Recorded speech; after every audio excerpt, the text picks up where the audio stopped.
pending na project. Sige. Iisa-isahin natin, ano? Sergeant, sandali po. Iisa-isahin natin po sila, ano? Ikaw, Ana May Colon. Magkano ininvest mo? Actually sir, hindi po ako sa government project.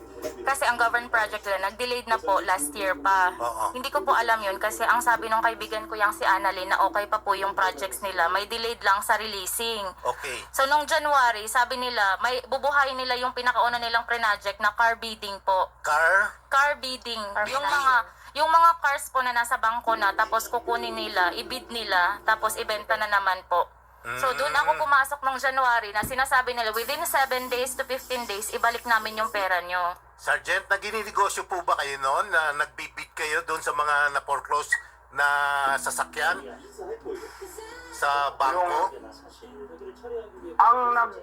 Yun yung kuan, attorney.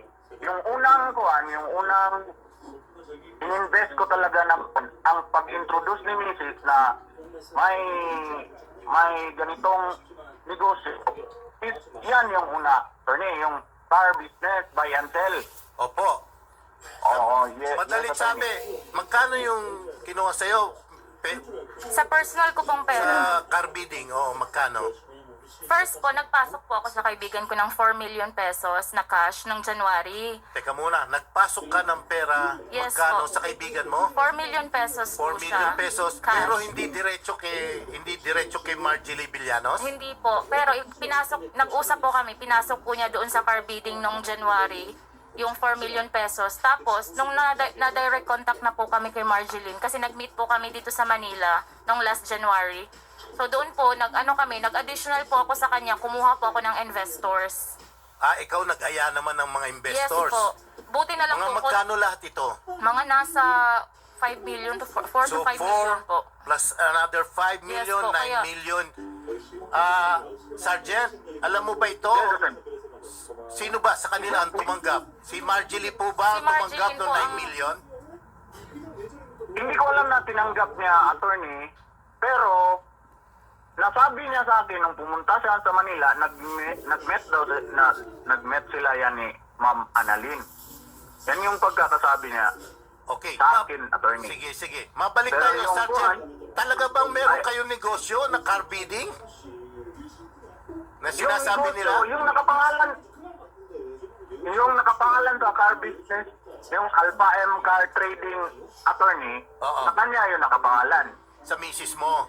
Yes po. Pero katulad ng sabi mo, sir, tinutulungan mo yung misis mo. Kaya alam mo lahat yung mga pinaggagawa ni misis tungkol doon sa pagkalap niya ng mga investment. Sir, Yes, attorney, alam ko na nangunguha siya ng investment kasi para pang dagdag kapital. Yun yung pagkakaalam ko, attorney. punta tayo rito. Medyo malaki-laki ito po kay Miss Jeneline Tejade, no? Magkano? Na-meet ko na si Ma'am Jenny. Aabot po ng 100 million. Attorney. 100 million daw po ang natanggap ninyo sa kanya. Si Ma'am Marjeline po. Okay? Ikaw mismo, paano mo ba binigay yung 100 million na yan? Hindi naman po. Isang bagsakan? Hindi po. Kasi nag-start po kami niyan is July 2021 po. July 2021. Magkano yung una mong binigay? Po kami sa car bidding din po. Car bidding din to. Yes po. Paano mo ibinibigay sa kanya yung pera? Online po. Online? Opo. Paano online? Online banking po. banking? Yes po. May mga resibo ka? Yes po, At marami meron kang account number, record na account number na pinagpasukan ng Yes, pera na yes yun? po. Okay. Account naman ni Marjorie yun. Kay Ma'am Marjeline po lahat yun. Okay. So yung sa car lang po yung lock-in ko po sa car is nasa 18 million po.